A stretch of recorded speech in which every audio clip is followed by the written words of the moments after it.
I'm going to jump over here and just show you a little bit of kind of a 4-pass system that I have that just helps you edit a little bit quicker. And it's really simple. Like, editing, I think, can get so daunting for people, and they just kind of get overwhelmed with that process and maybe think a little bit too much. So I'm trying to simplify it here and just show just an easy way to think through that process. So like the big idea for this is that you just need to make one decision at a time. So you separate your thinking from tinkering, and that the tinkering right here is what actually causes editing to take so long. And that is something you can't really do when you're in a project. If you want to tinker, it's kind of something you need to do on a different time, or when you're just kind of challenging or you have extra time to do it. So we'll start with pass number 1, which is what I call the story spine. So this is where you're cutting for meaning. So you are basically just looking at what you're wanting to say, what you're wanting to teach or talk about, whatever the topic is, and that's what you're cutting for. So you're just doing a rough cut basically of that. So you teach the lessons, you look at what are the beats in the video, and then you're removing all the filler, like you're deleting the repeats. This happens to me all the time in video. When I'm making a video, I'll repeat the same thing and just say it a little slightly different a couple times, and that's where I want to delete these, because that's just going to lose people. They don't need it said more than once. And then obviously any tangents, if you're going off script, you can get rid of some of those and some filler stuff. So this is the first pass. One thing that I like to think about to test this is, could a first-time viewer summarize the point in 30 seconds? So if you have multiple points, if the point number 1, a viewer can't understand what your point is and can't summarize that in 30 seconds, then it's probably too long. Now, I'm not saying you have to say it in 30 seconds, but they have to be able to summarize it and say it back to you pretty quickly. Otherwise, that probably needs to be broken up into multiple points. So that's pass 1. Pass number 2 is about rhythm and energy, and this is about the timing and how it's not equal to the speed of things.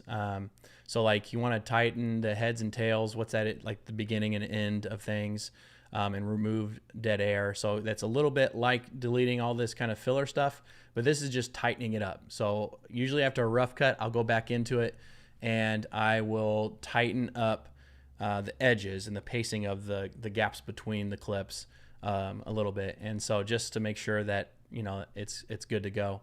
And then you can place use a pace ladder. So basically think of each section separate like this. So you can open up quickly and kind of just the pacing can be a little bit fast.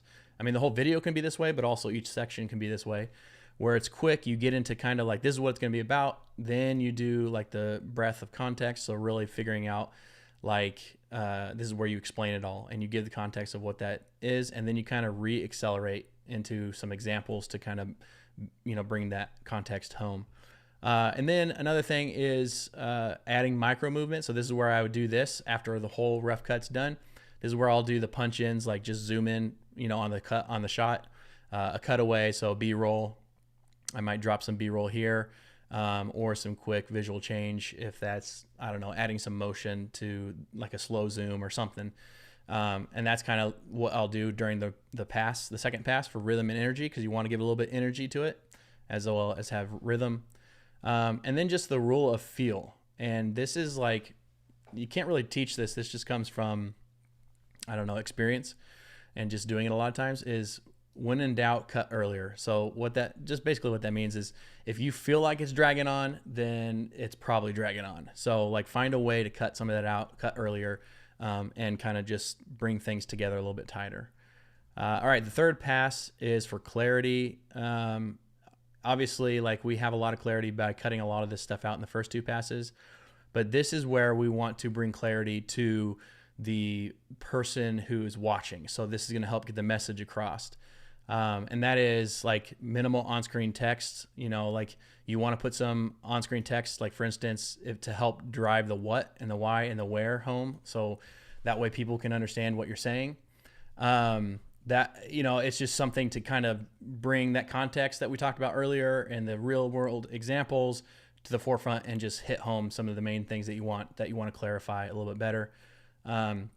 J cuts and L cuts help with the smoothness of the cuts, and they can also keep it from seeming really jittery, like cutting from one thing to the next, and then that removes the lack of clarity in what you're saying. So that's what J and L cuts are. Basically, if you don't know what that is, that a J cut is when the audio starts from the second clip before you actually cut to that second clip, and an L cut is the opposite. So I guess for you it'd be like this, where your video, the audio carries past where your video ends. And so it's just a little hack. That's kind of niche. You don't really have to get to that level, but it does help with clarity because it can help make your audio and like the dialogue smoother and come together a little bit better. Show the results early and then reference it as you teach. So this is something I'm trying to get better at.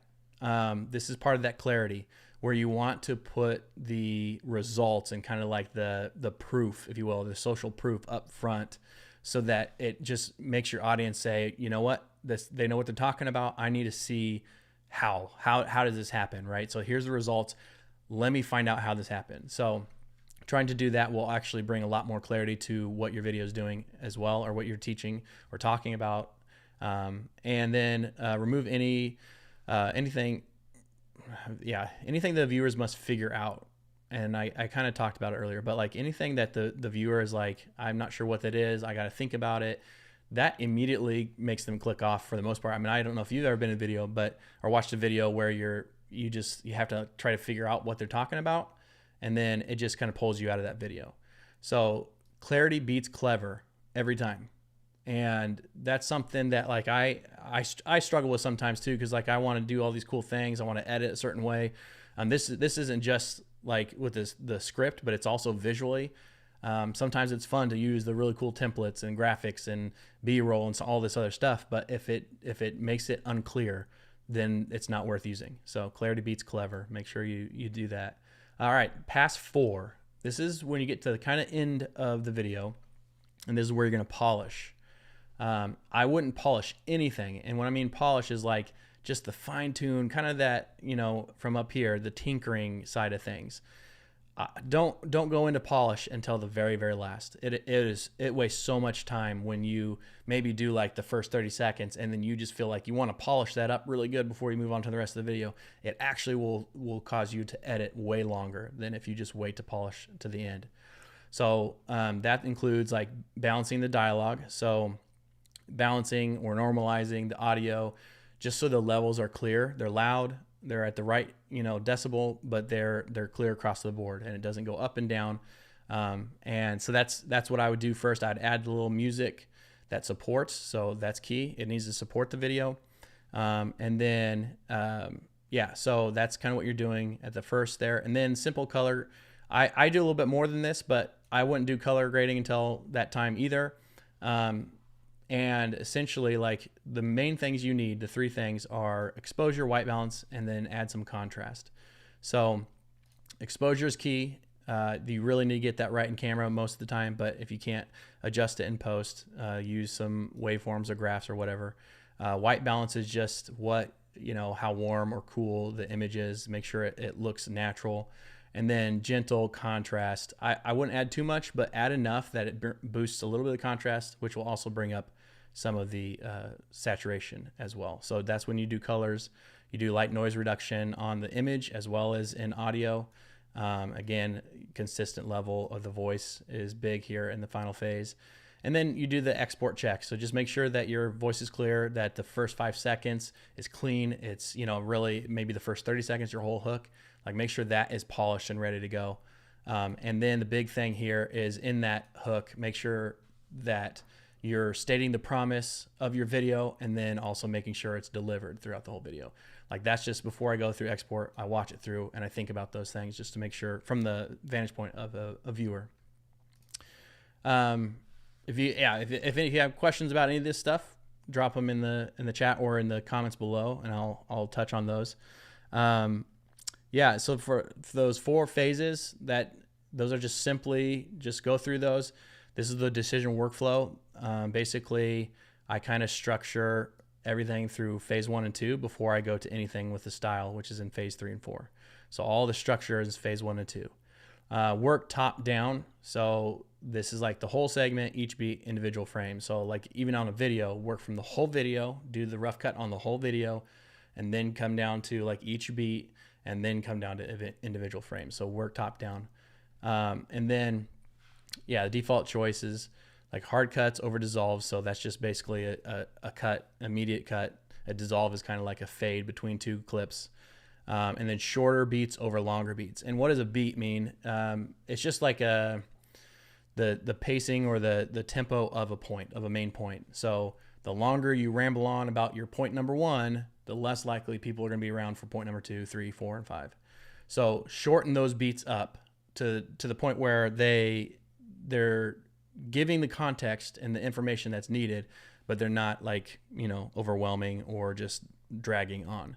And then the fewer fonts, this is a visual thing, the fewer fonts over more. So like, don't do a bunch of different fancy fonts throughout the video, like maybe 2 max. I use only 1. Now you can change per video. Like on different videos, I'll use a different font sometimes. But usually I just have one font for the whole video.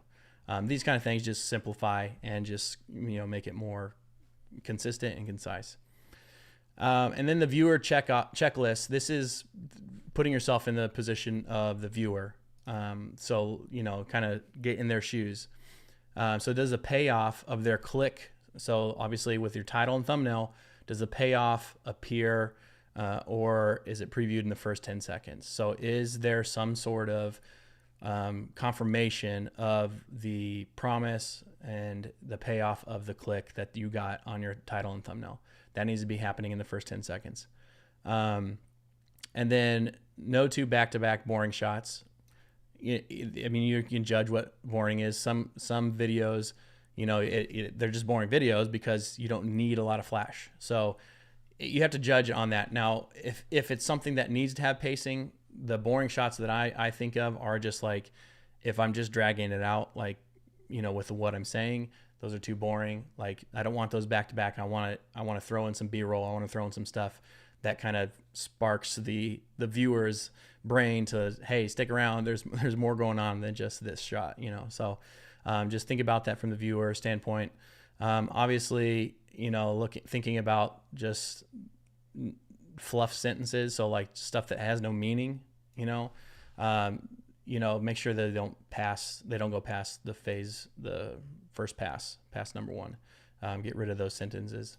And then make sure that the graphic that you put on screen, so text or image or whatever, answers a question, is not decorating the frame. So like, think about whatever you're adding on screen is only to emphasize what you're saying. It doesn't need to be just there to look cool. So yeah, I think that's just the viewer checklist that I go through. So that's pretty much it that I just wanted to talk through, the 4-pass system that I kind of use just to make sure I'm getting everything flowing well, and I'm making sure that my, story or message or whatever I'm talking about is coming through quickly and efficiently, but also effectively.